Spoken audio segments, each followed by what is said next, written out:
Good morning. It's Monday, the 25th of September here in London. This is the Bloomberg Daybreak Europe podcast. I'm Caroline Hepker. And I'm Stephen Carroll. Coming up today, the EU's top trade negotiator warns China it will be more assertive. Anger grows as Rishi Sunak considers scrapping part of HS2. And why Europe's unity on sending weapons to Ukraine may be in for another big test. Let's start with a roundup of our top stories.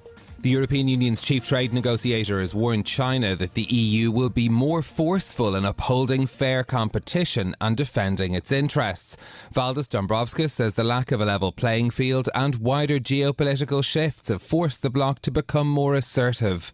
Broadening access to China's market for foreign companies and maintaining a stable business environment is necessary to ensure fair and mutually beneficial trade relationships. Dombrovskis made the comments on a trip to China where he's meeting officials including Vice Premier He Fang. The visit comes just days after the European Commission announced an anti-subsidy investigation into Chinese electric vehicles. Europe's main auto lobby group is urging policymakers to delay post-Brexit tariffs on electric vehicles.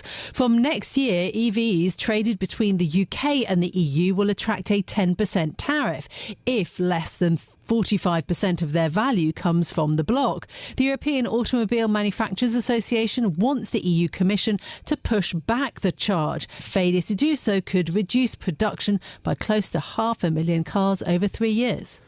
Bloomberg understands that Italian banks will be able to avoid paying a controversial windfall tax introduced last month if they set aside additional capital reserves.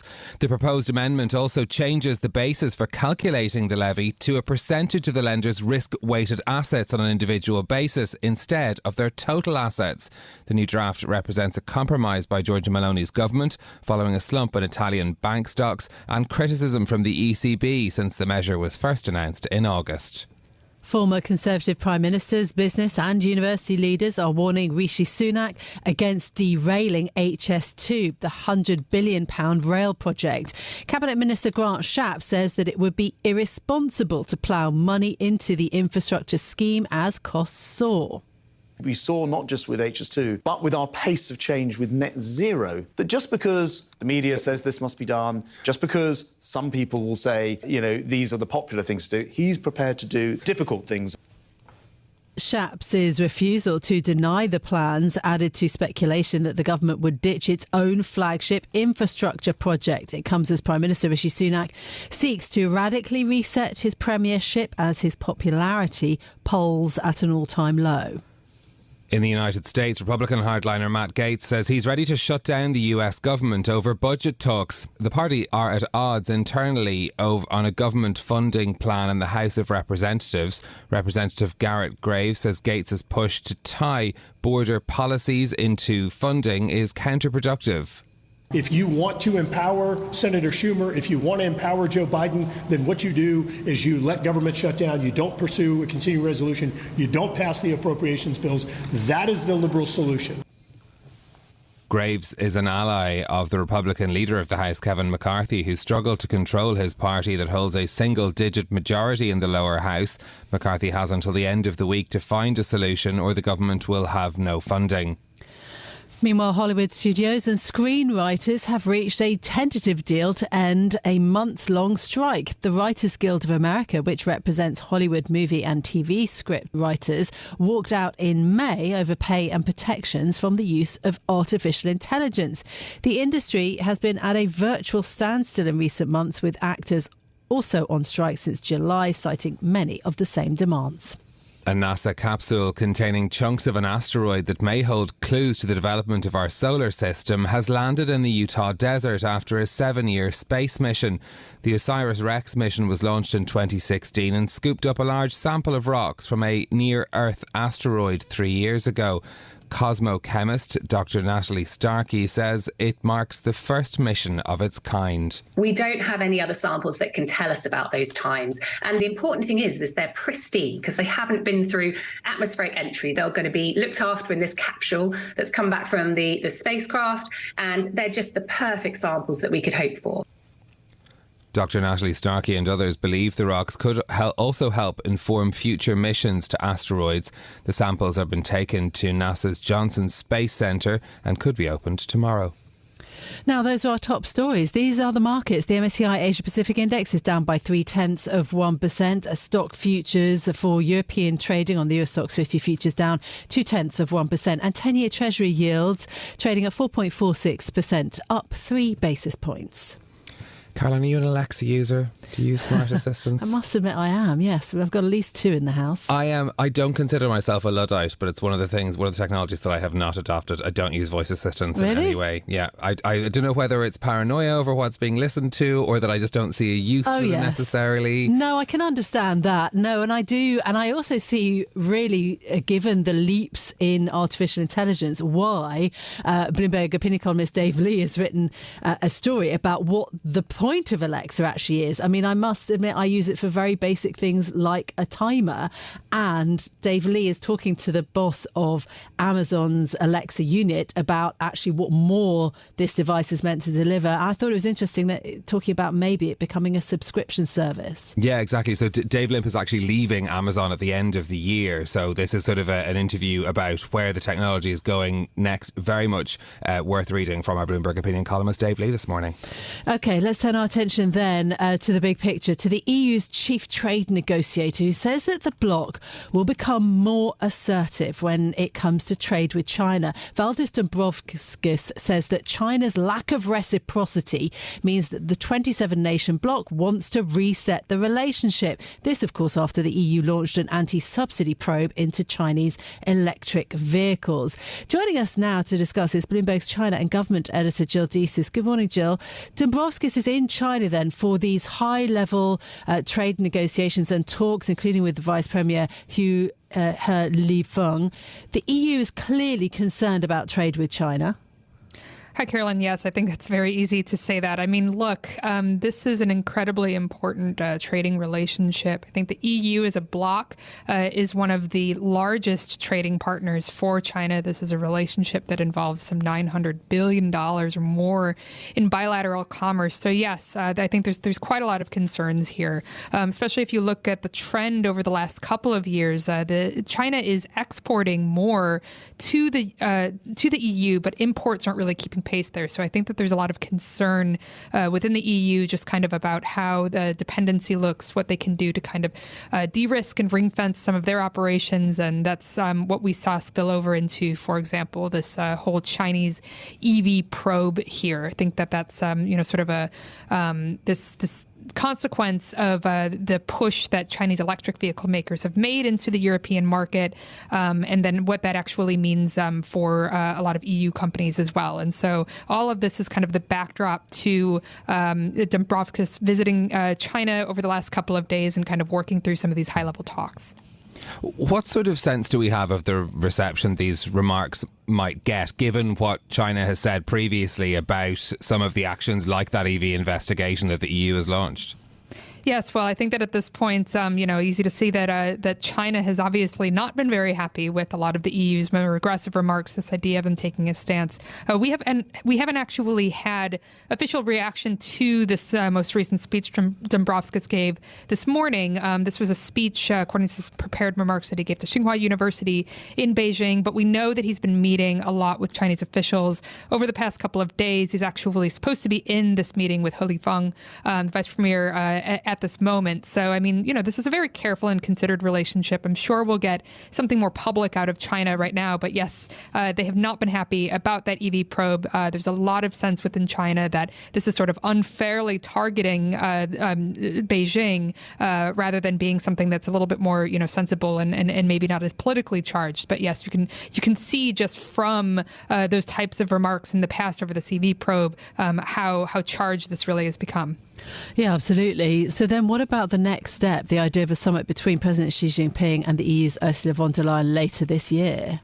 I think that we're still waiting to see what form that might ultimately take and when exactly they would meet. I will say that what's happening right now, and so the entire reason why Dombrovskis is currently in China, is it's part of this this high-level economic and trade dialogue. So, I mean, this is one of the most important EU-China-related summits that's happening this year. So I think that what that does is even if you've got these, quite strong comments that are coming from the EU's trade chief at this speech, there's a certain element of this that, of course, is strategic and calculated. And I think the fact that he's having some of these closed-door meetings with really, really high-level officials kind of indicates that there is still a desire to figure out this relationship, what things ultimately look like. I mean, look, just over the past couple of years, we've moved away from really strong language on decoupling, for example, to now de-risking and sort of working through this relationship. So sure, I think that once we get away from this, we've got a press conference from Dombrovskis expected tomorrow. Maybe we'll get a sense of what those even higher level meetings between von der Leyen and Xi Jinping ultimately look like. Okay, Jill Deeses, our China government editor, thank you very much for joining us with the latest on that story as Valdis Dombrovskis continues his visit to China. Now, we want to bring you a story from Slovakia next. The former Prime Minister, Robert Fico, could seal an unlikely comeback in elections this weekend, but he wants to end military aid to Ukraine, which could further test European unity on the issue. Our Eastern Europe economy editor, Andrea Judic, is joining us now for more on this. Good morning, Andrea. Thanks for your time. What does the victory potentially mean, then, for Europe's political landscape? Good morning. His possible victory will be a huge test for Europe and its united stand for Ukraine and against Russia when it comes to sanctions and weapons deliveries. How could a return to power change the broader stance that Europe has towards Ukraine and overall help for the country? Well, Robert Fico has many times said that when he takes power, he will stop all deliveries of weapons to Ukraine from Slovakia, which is a NATO and EU member. He also said that sanctions on Russia are meaningless and useless, and they not only hurt Russia, but also EU members such as Slovakia. So what we could see is him teaming up with Viktor Orban of Hungary when it comes to crucial votes inside the EU. Who's his main ally or main allies within the European Union? I mean, you mentioned Hungary is a key ally, but who else is he allied to? Robert Fico, during his previous terms, he was a very pro-Western politician who stood at the core of the EU. He oversaw the country's Euro membership. But lately, he has become very close to Hungary's Viktor Orban and also to the leadership in Poland. So what we could see a strengthened bloc of countries that have been at odds with the EU over the last few years when it comes to rule of law and corruption fight. Andrea, tell us a bit more about Robert Fico. He's someone that has been around on the political scene in Slovakia for a long time, but notably has been out of office for several years. Yes, he has been in power for the last time he was ousted several years ago. And since then, he has turned very much against everything. He was very vocal about the coronavirus, how people should not buy into the government stance. He was very much against Slovakia's help for Ukraine and has repeatedly said that sanctions are not the way to go when it comes to dealing with Russia. He also has seen his popularity fall to a record low, but because he has been able to embrace this anti-stance on everything, he has really risen in polls in a country that is very pro-Russian. Yeah, 5.5 million people in the country. Do you think that he's going to embrace the far right in his ruling coalition? Again, this is very much a theme across continental Europe. What would the government look like potentially? What's the polling like? Well, it's to be seen. Really depends on the election result and how many parties cross the threshold to get into parliament. But what we could see is him teaming up with his former ally who set up his own party, which mirrors the party of Robert Fico, and possibly he could embrace the far right in the ruling coalition. The far right in Slovakia has very extreme views on Ukraine's possible membership in NATO and overall help for Ukraine. So if that happens, that could really strengthen Robert Fico's anti-Ukrainian stance. Who are his opposition in this election? What are their strengths or their arguments, given the position that you've outlined that Robert Fico has? Well, it's mainly there's the Progressive Party, which is second in polls, and the gap between them and Robert Twitchen's party has narrowed significantly in the last few months. There's a very liberal party that wants to stay a key player in the EU and in the country's backing for Ukraine. What we just need to see whether that party will be able to mobilize more voters. Whoever wins the election is the first party that gets to try to form a ruling coalition. So the victory, even if it's by a couple thousand votes, will be very important.